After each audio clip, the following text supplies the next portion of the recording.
¿Cómo están, amigos? Sean muy bienvenidos a Más de su Palabra. Estamos contentos de que puedan abrir la puerta de su hogar para disfrutar, para convivir acerca de la palabra del Señor, llena de gracia y de esperanza. Y el día de hoy vamos a estudiar un tema hermoso, maravilloso: la misericordia. Amar la misericordia. Quiero presentar, se encuentra con nosotros en este estudio, Carlos Cabello. Bienvenido, Pastor Carlos. Muchas gracias, Miguel, y nuevamente por esta invitación. Espero que esto sea del agrado del Señor y para beneficio de nuestros hermanos. Amén. También se encuentra con nosotros nuestro hermano Moisés. Bienvenido, hermano Moisés Terán. Muchas gracias, Miguel. Para mí es un honor poder estar aquí compartiendo esta mesa contigo, con Carlos. Y oramos porque sea de beneficio espiritual para nuestros queridos amigos que también nos escuchan a esta hora. Amén. ¿Qué les parece si antes de estudiar la palabra del Señor y estudiar su carácter, porque es lo que vamos a estudiar, hacemos una oración con nuestros televidentes? Hermano Moisés, ¿le gustaría dirigirnos? Claro que sí.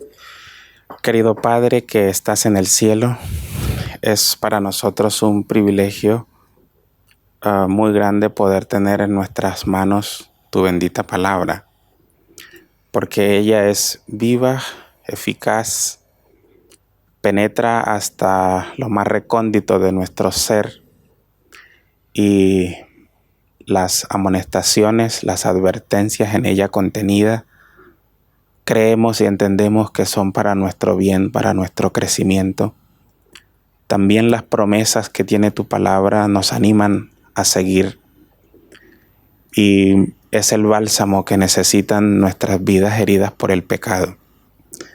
Es en ese sentido que pedimos que seas tú quien la apliques a nuestros corazones, al corazón de cada uno de los oyentes, de los televidentes, y que permitas, Padre, que tu palabra no vuelva a ti vacía, pero que tenga un efecto positivo, profundo y duradero en nuestras vidas espirituales. Acompáñanos para que al meditar en este precioso atributo de tu carácter, no solamente podamos entender teóricamente lo que significa, sino que también podamos experimentarlo en nuestra vida cotidiana. Pedimos tu compañía en el precioso nombre de Jesús. Amén. Amén.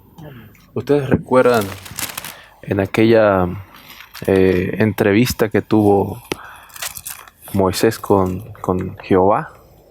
¿Y recuerdan cuando Jehová le pasó delante de él por medio de una hendidura su gloria? ¿Recuerdan cuál fue el clamor o qué fue lo que exclamó Moisés cuando lo vio? ¿Qué fue lo que dijo? Jehová, Jehová, grande en misericordia, clemente, compasivo, justamente exaltando eso que nosotros vamos a estudiar ahora, resaltando porque era lo notorio y lo que Dios transmite a sus hijos que le buscan. Y Moisés pidió al Señor ver su gloria, y eso es lo que percibió Moisés al estar ante la presencia del Señor. Y fíjate que cuando estaba allí, lo dijo por lo menos 3 veces: misericordioso.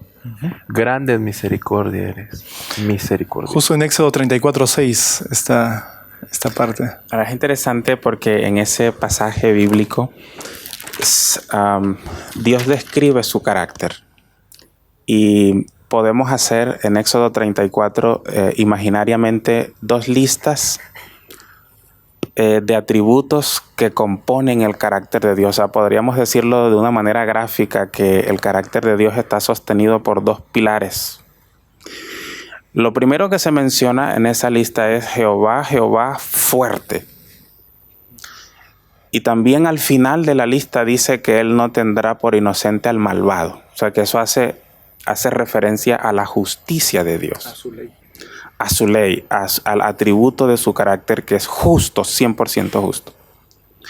Pero luego, de una manera abundante, reiterativa y usando varios sinónimos, Él dice que es lento en ira, que es grande en misericordia, que es amplio en perdonar, que es muy misericordioso. Y entonces eso nos muestra que el carácter de Dios está sostenido por este otro pilar con el cual Él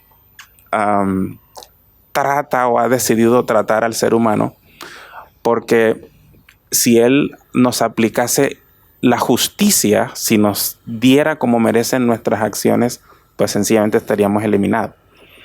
Pero lo que ocurrió en la cruz del Calvario es que el Señor aplicó su justicia, pero no a nosotros, que lo merecíamos, sino que alguien recibió en sí el pago de nuestras deudas, y eso es justicia. Pero al mismo tiempo es misericordia porque no era Él quien lo merecía, sino nosotros. Y entonces en Jesús se conjugan los dos pilares del carácter de Dios.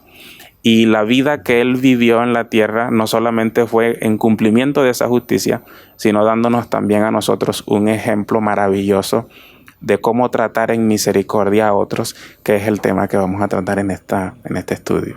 Entonces, ¿qué es misericordia? Carlos. Misericordia, si nosotros buscamos el concepto, lo podemos hallar de primera mano, ¿no?, en un diccionario, y tiene que ver con inclinación o sentir compasión por los que sufren, y no solamente sentir la compasión, sino también ofrecerles ayuda. En cuanto a Dios, también el diccionario nos da alguna definición. Cualidad de Dios, dice, en cuanto ser perfecto, por lo cual, dice, perdona los pecados de las personas.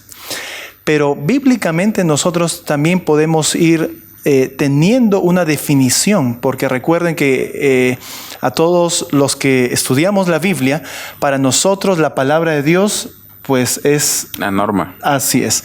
Y ahí es donde nosotros debemos basar nuestra fe y hallar todo tipo de conocimiento y definición de las cosas que el Señor manda. Entonces, nosotros encontramos, por ejemplo, cuando revisamos textos que hablan de misericordia en una versión y otra, la misericordia se conjuga con el amor. Y esto es un asunto interesante. Misericordia y amor. En algunas versiones menciona misericordia en un texto, y en otras versiones, en el mismo texto, menciona amor. Y eso es algo que a nosotros nos va dando el concepto o hacia dónde se direcciona lo que es la misericordia. En Hebreos 4, el versículo 16. ¿Sí? Si vamos a Hebreos 4, el versículo 16, nos señala algo interesante, puesto que la misericordia nos dice claramente, Hebreos 4, 16. Acerquémonos pues confiadamente al trono de la gracia, para alcanzar misericordia y hallar gracia para el oportuno socorro. Nos indica que la misericordia no está en el hombre, es inherente. Que para alcanzar nosotros los seres humanos misericordia, necesariamente tenemos que acercarnos a Dios. Y hemos dicho varios textos de memoria que aquel ser que tiene misericordia en sí mismo es Dios. Así que si el Señor nos invita a amar la misericordia o a manifestar misericordia a mi prójimo, necesariamente tengo que llenarme de esa misericordia. Y eso es la base de este asunto. El Señor nos invita a poder reflejar su carácter, a llenarnos primeramente de Él y poder también brindar a otros el amor de Dios, la misericordia de Dios. ¿Y cómo podemos ser llenos de misericordia? ¿O cómo esa cualidad de carácter de Dios, que es misericordia, compasión, amor, lo que mencionaste, cómo puede ser nuestro, ya que no es inherente, ya que no es nuestro, hermano Moisés? Es interesante analizar el tema, porque en realidad para nosotros una definición espiritual o más cercana quizá al entendimiento nuestro de misericordia, la misericordia es una persona, y esa persona es Jesús, es la ejemplificación de la misericordia. Y ya que es un atributo de Dios, no proviene, no se genera en el corazón egoísta natural del ser humano. Entonces yo debo recibirla para poder impartirla. Entonces, la mejor forma de hacerlo es contemplarlo, porque mientras nosotros contemplamos el amor de Dios, la misericordia de Dios, el único poder en este mundo que puede despertar el amor es el mismo amor. Así que la Escritura dice, nosotros le amamos a Él porque Él nos amó primero. El efecto es más o menos así. Mientras yo contemplo a Él, mientras cada día admiro su carácter. ¿Sabe? Cada vez que nosotros analizamos la vida de Jesús, la vida pública de Jesús, sus palabras, sus acciones, sus milagros, sus consejos, sus sufrimientos, su muerte, entonces nosotros tenemos una descripción muy amplia de lo que es la misericordia. Y al ver que era algo injusto para Él, pero que lo soportó por amor, el mismo amor, la misma misericordia, entonces toma posesión de nuestra mente, de nuestro corazón. Y finalmente comenzamos a cumplir lo que Él nos dijera. Él dijo, porque ejemplo os he dado, para que como yo hago, vosotros también hagáis. Entonces, la manera de llenarme es contemplándolo. Y obviamente colocando el esfuerzo humano que siempre debe estar en cooperación con el poder divino, para que en mí haya una transformación, un cambio de naturaleza. Por naturaleza soy egoísta, pero por la gracia de Dios puedo ser misericordioso. Ser participante de la naturaleza divina. Efectivamente. Esa mala misericordia. Sí, no se trata de un acto meramente, sino que es un proceso que lleva adelante el Espíritu Santo, pero que va logrando en nosotros la altura o el ideal que es ser semejantes a Jesús. Así es, y para también aportar un poquito sobre el comentario que dijo mi hermano, la contemplación lleva a algo, al creer en Dios. El texto de Hebreos 4:16 mencionaba, acerquémonos pues confiadamente ante el trono de la gracia y entonces íbamos a recibir, ¿qué cosa? Misericordia. ¿Sí? La fe es importante. Sin fe es imposible agradar al Señor. Yo no puedo tener un relacionamiento sincero, verdadero, directo con el Señor si es que no tengo fe. Y el apóstol Pablo en el libro de Romanos menciona que todo lo que no es fe resulta siendo pecado. Todo lo que no procede de fe es pecado. Entonces, si nos acercamos al Señor, dice confiadamente, vamos a obtener misericordia, la gracia del Señor, para poder llenarnos de ella y para poder darla. En el texto de memoria que se encuentra en Salmo 112, menciona algo interesante. Salmo 112. Los versículos 4 y 5. Dice, resplandeció en las tinieblas luz a los rectos, es clemente, misericordioso y justo. El hombre de bien tiene misericordia y presta, gobierna sus asuntos con justicia. Desde el 4 y el 5 está hablando directamente acerca del hombre, pero hemos visto que la misericordia es inherente al ser humano. Cuando revisamos los primeros versículos, el versículo 1 dice, bienaventurado el hombre que teme a Jehová. ¿Sí? Es el contexto de los versículos 4 y 5. Bienaventurado el hombre que teme a Jehová y en sus mandamientos se deleita en gran manera. Es hermoso todo el capítulo 12. Su descendencia será prosperada en la tierra, la generación de los rectos será bendita. Bienes y riquezas hay en su casa y su justicia permanece para siempre. Entonces dice, resplandeció en las tinieblas luz a los rectos. Cuando hay temor al Señor, cuando hay obediencia al Señor, cuando nuestra fe está puesta en el Señor. Amén. Suceden todas estas cosas. Y aquí vemos la relación que hay entre el amor y la justicia, porque aparece la ley, aparecen los mandamientos. Nosotros conocemos el texto de memoria, San Juan 3:16, porque de tal manera amó Dios al mundo y que dio a su único hijo. ¿Y cómo lo dio? Lo entregó su vida y su muerte. ¿Y ustedes recuerdan cuál era el rótulo que aparecía en la cruz de Jesús cuando fue crucificado? ¿Qué fue lo que decía? ¿Ustedes recuerdan qué es lo que decía? Rey de los judíos. ¿Saben por qué estaba ahí? Porque él proclamaba un reino. ¿Y en qué consistía ese reino? Él lo dijo, mi reino no es de este mundo. Y mencionó muchas enseñanzas, muchas parábolas, diciendo el reino de los cielos es semejante a, es como. ¿Y cuáles son las bases de este reino? Tomando en cuenta también la misericordia, hermano Carlos. Bueno, las bases de este reino, como hemos mencionado también, tienen que ver con la justicia, con la misericordia y con el amor. Lo más básico de todo esto es el amor, ¿sí? Y de ahí procede todas las otras cosas. Básicamente porque eso es el concepto bíblico acerca de quién es Dios. Dios es amor. Y su reino está basado justamente en esto. Y las bases de su reino o de su gobierno universal están en su ley. Y la ley de Dios, como bien lo sabemos, porta las características de su creador. Es una ley dada para servicio. Es una ley dada para mostrar misericordia. Es una ley dada para amar a mi prójimo como a mí mismo, para amar al Señor sobre todas las cosas.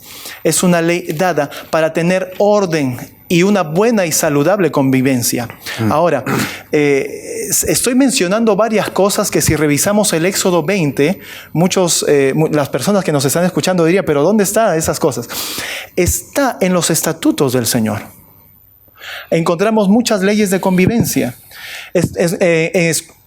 Podemos encontrar allí, en los estatutos y preceptos del Señor, las bases firmes que debería tener una buena y saludable comunidad.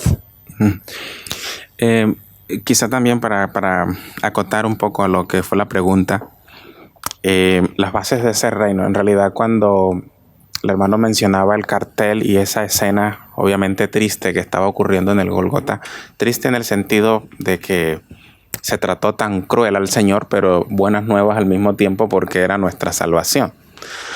El plan de redención que incluía la muerte de Cristo tiene como objetivo restaurar el carácter de Dios en el ser humano caído.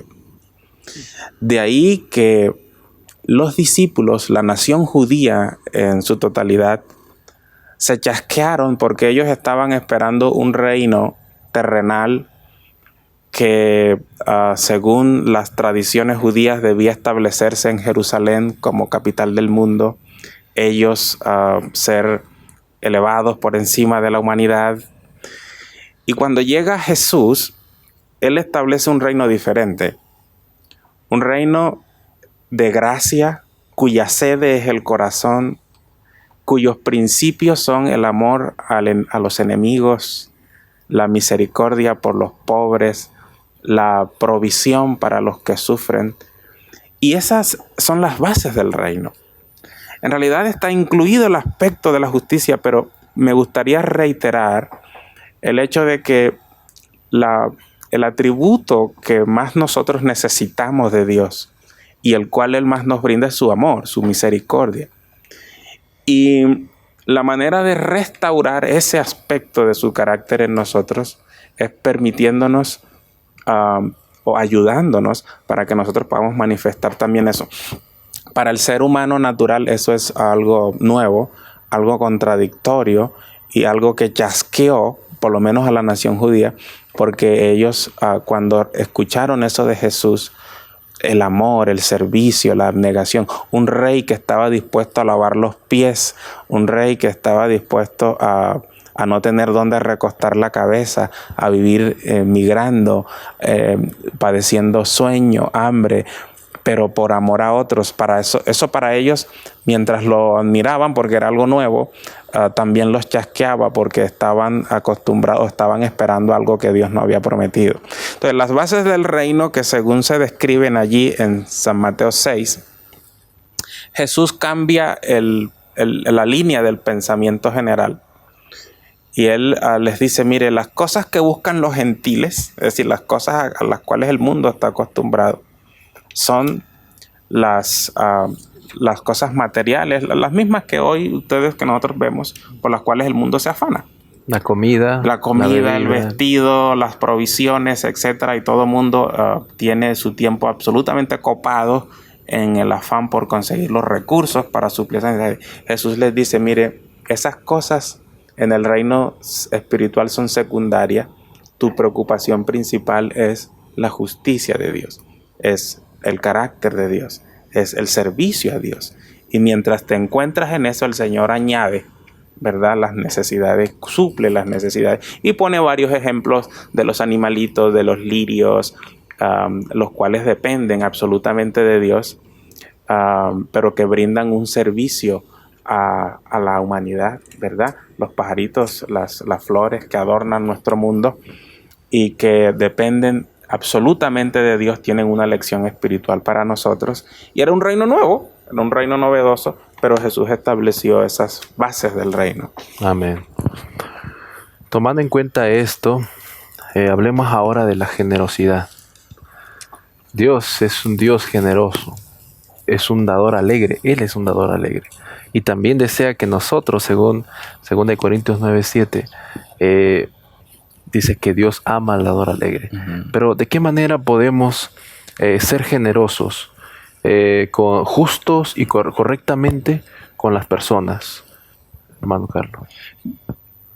Yo creo que esto tiene que ver con lo que también mi hermano Moisés ha mencionado.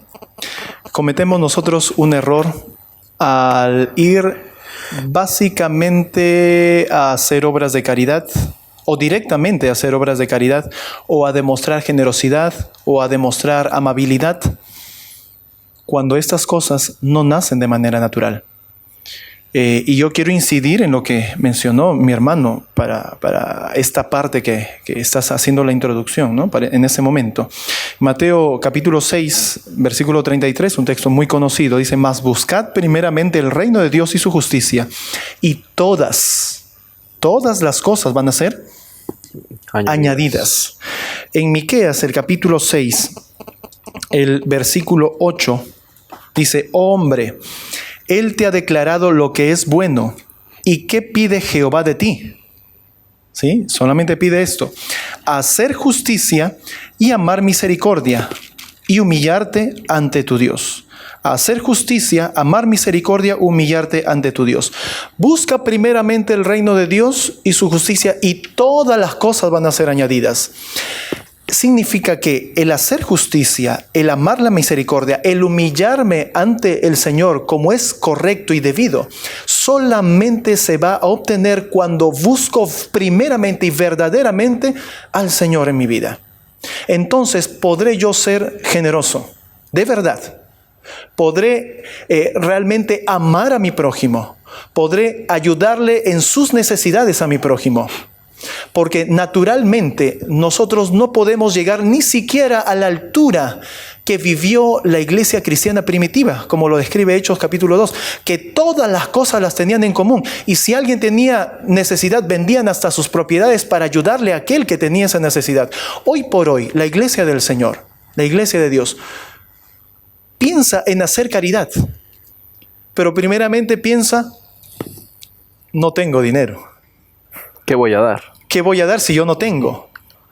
¿Por qué? Porque pensamos que con las cosas materiales, con lo que tenemos, con nuestra fuerza, con nuestra inteligencia, capacidades y cosas de este mundo, forzamos a hacer esas cosas. Estamos siguiendo el mismo error del pueblo de Israel cuando el Señor le dio su ley, le expresó su voluntad, su carácter se dio a mostrar en el Sinaí con sus 10 mandamientos. El pueblo dijo: no, lo que nos has mandado hacer, haremos. Error. Y se olvidaron, error grave, se olvidaron de que no es ni con espada ni con ejército, sino con el Espíritu del Señor, que se ganará la victoria y se podrá hacer el bien al prójimo. Pienso que la generosidad tiene que ver más con el carácter que con el volumen de lo que se da. Ustedes recuerdan, hay dos hechos bíblicos que pueden ilustrar un poco el pensamiento que quiero transmitir. El primero es una escena donde Jesús estuvo presente y había un fariseo, o los fariseos venían con sus ofrendas y era mucho en cantidad. Y había una pobre viuda que solo tenía 2 blanquitas, eran 2 monedas de un valor muy mínimo. Ahora Jesús dijo algo interesante, él dijo, ella dio más que ellos. Ahora, ¿a qué se estaba refiriendo? No podría ser al valor monetario. ¿Qué es lo que dio más? Mundanamente aceptable. Correcto. ¿Qué es lo que dio más? ¿Qué fue? Bueno, en realidad ella dio más amor, dio más fervor. Lo dio todo. Lo dio, porque ella dio todo lo que tenía. Y entonces nuestro servicio en favor de la gente será aceptable delante de Dios en la medida que nosotros, como dijo el apóstol Pedro, que es el otro episodio bíblico. En una ocasión estaba un hombre desvalido allí en la puerta de una iglesia y el apóstol Pedro le dijo, no tengo plata ni oro, pero lo que tengo todo. Entonces, ¿qué es lo que tenía? ¿A qué se refería? Se refería al carácter de Jesús que él tenía, porque luego lo que sigue dice, en el nombre de Jesús. Entonces, ¿qué es lo que él tenía? Sí, el carácter de Jesús. Y como él tenía el carácter de Jesús, el milagro pudo efectuarse, Dios pudo obrar, porque saben, nunca la limitación de Dios han sido los recursos. El Señor no está limitado por ningún recurso. Amén. El Señor, las limitaciones que Dios tiene es con mi corazón, egoísta, falto de fe, que no se presta para que Él trabaje a través de mí. Entonces, la generosidad, yo pienso que no va más, no tiene que ver con el monto, sino con la calidad de mi entrega, de mi servicio al Señor, porque Él puede hacer lo mismo con mucho o con poco. Eso es muy interesante, porque ahora las personas que estamos estudiando la lección y la gente que está escuchando este repaso, mucho piensa en el futuro. Es muy común, hasta dentro de la iglesia se habla, ¿no? Para el futuro estoy ahorrando esto, ¿no? Estoy guardando mi dinero en el banco, estoy trabajando para mi futuro. ¿Cuál es el futuro que espera una persona que amasa riquezas y las da a otro hombre para que se las cuide? La palabra de Dios recomienda que nosotros debemos acumular riquezas en el cielo y no en la tierra. Si estudiando eso, nosotros practicamos el confiar en el hombre, acumulando riquezas, esforzándonos y trabajando para un bienestar mundanal, significa que no estamos buscando primeramente el reino de Dios y su justicia. Y no estamos acostumbrados a dar el todo, porque nuestras confianzas están en ese dinero guardadito que yo tengo en el banco. Si me pasa alguna necesidad, alguna emergencia, ya tengo dónde. La viuda dio todo lo que tenía. No tenía más. Eso significa que ya no tenía ni para comer, ni para comprarse un abrigo, ni siquiera para pagar quizás el alquiler o el agua y luz, y ya estoy trayendo nuestro contexto, ¿sí? Y solamente emprendió su camino dependiendo de Dios. Lo que está detrás de todo esto pidiendo el Señor es que creamos en Él, que confiemos en Él. Nunca procederá de nosotros misericordia, bondad, amor hacia nuestro prójimo si primeramente no ponemos todo nuestro ser en las manos del Señor. Recibirlo, ¿no? Porque es una ley bíblica, un principio del cielo. De gracias recibisteis, dad de gracias. Yo no puedo dar de gracias sin antes recibir de gracias. Y este es el llamado que Dios nos hace en este estudio, ¿cierto? Te doy mi misericordia, pero no la guardes. Repártela por el mundo. Y que esa también sea nuestra oración. Muchas gracias, Carlos. Muchas gracias, Moisés, por este estudio. A ti, amigo querido, un texto para reflexionar y terminar. Isaías 52:7 nos dice: cuán hermosos son sobre los montes los pies del que trae alegres nuevas, del que anuncia la paz, del que trae nuevas del bien, del que publica salvación, el que dice a Sión: tu Dios reina. Que sea el reino de Dios que gobierne nuestra vida en esta tierra y por la eternidad. Que Dios te bendiga y nos vemos pronto.